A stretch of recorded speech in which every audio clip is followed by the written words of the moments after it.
Tere rahvas! Täna oleme jälle õues ja oleme niisuguses kaunis, mõnusas, naljakas kohas, nagu on. Me tegelikult oleme Kalevi staadionil. Jube sportlikud. Kuna minu vana partner ja filmikaaslane Jäts ilusate soojade ilmadega läks ära randa, ühesõnaga tal seal nõka nagu tegemist, siis täna meil külaliseks hoopis Riho Lepik ja Barbecue Catering ja selle imetabase grillkäruga. Maksab ilmselt triljoneid ja nagu näha, siis siin ka igasugust tavaari meil siin sees, barbecue-ahjud, wokpannid, nii et me oleme täna suhteliselt hästi varustatud ja teeme siis pinuga vorste ja räägime ka natukene grilli ja barbecue erinevust. Väga hea ja täna siis, mis me teeme? Me teeme nii, et meil on siin kaasa antud jälle terve hektar vorste. Teeme grillvorste ja siis siin on mul hakitud värske kapsas. Paneme siia natukene äädikat, siis värsket loorberi, kadakamarju, kuumutame läbi ja serveerime siis vorstid nende pealt. Et hakkame siis peale, et meil on siin Eesti enim müüdud Vassekuusse või VK toored grillvorstid lambasooles. Kaameramees Tiit, kes seal selle kaamera taga on, teab neid väga hästi, sest ta sööb neid tonnidega tavaliselt oma surfilaagris.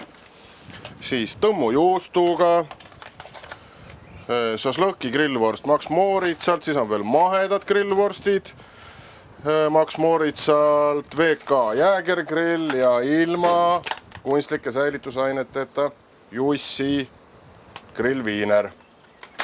Ja vorstidega ka nüüd siis lähiajal kohe tulemas igavene pinu erinevates kettides erinevaid kampaaniaid, võid seal võita imetabaseid auhindu. Aga see selleks. Hakkame siis grillama.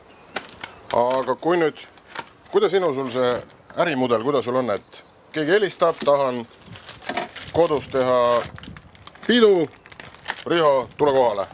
No, eks ta üldiselt niiviisi kipub olema, et kodus või Kalevi staadionil või kus iganes, et selles suhtes piire ei ole, et kus jah, üks puudus on, et see aparaat kahjuks ei uju, aga nii-öelda kus vähegi tugevam maapinnas ratast all sinna kohal lähme ja sinna saab.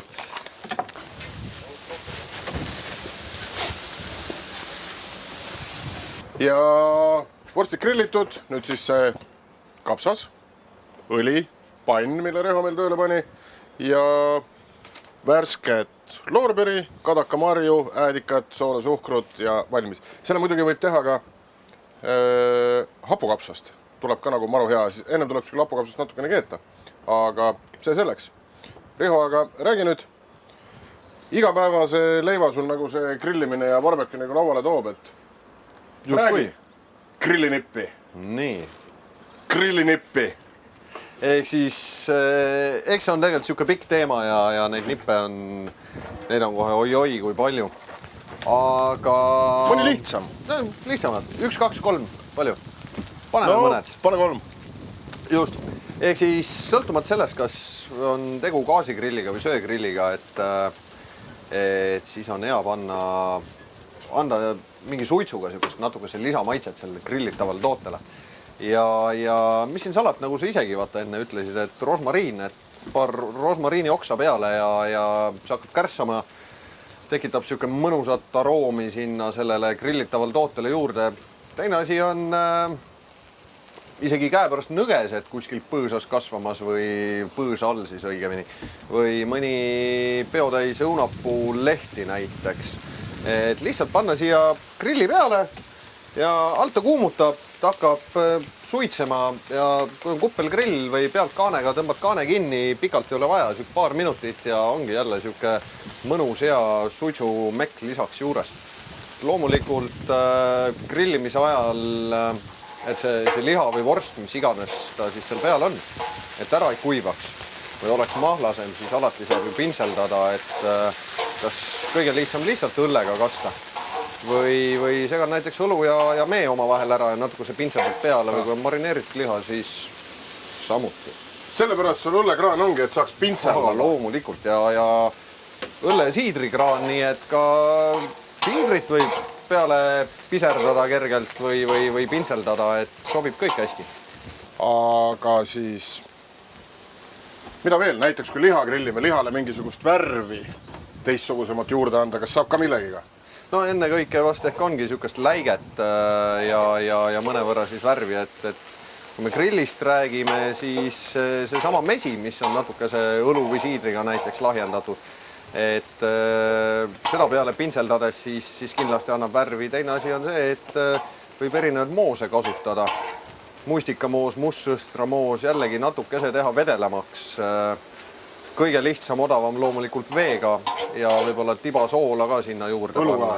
Õlu alati, õlu igal pool. Kallid naisvännid, mees läheb grillima, kast õlut kaasas, see ei ole joomiseks, see on pintseldamiseks.